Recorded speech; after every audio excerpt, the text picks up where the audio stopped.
రూపాయలు దోచేస్తే మీ జీవితాల్లో వెలుగొస్తుందా తమ్ముడు నేను అడుగుతున్నా. ఇది మోసం అవునా కాదని అడుగుతున్నా.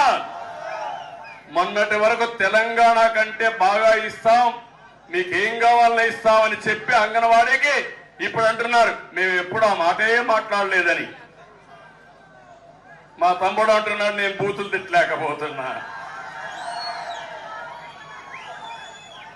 కడాన మనమే కాదు వైఎస్ఆర్ కాంగ్రెస్ నాయకులు కూడా బాధితులే ఈయన పరిపాలనలో. ఇప్పుడే నారాయణ రెడ్డి అని శాంతిపురంలో ఒక ఆయన పార్టీలో చేరాడు. ఆ మహాతల్లి ఒక మాట మాట్లాడింది, ఆయన భార్య. ఆవిడ మాట్లాడుతూ మేము ఈ ప్రభుత్వాన్ని చూసి మోసపోయాం, నష్టపోయాం, మేము కూడా రెడ్లైనా కూడా ఈ పరిపాలన దుష్ట పరిపాలన వ్యవసాయం నష్టపోయాం, ఏ ఒక్క రెడ్డి కూడా బాగుపడలేదు.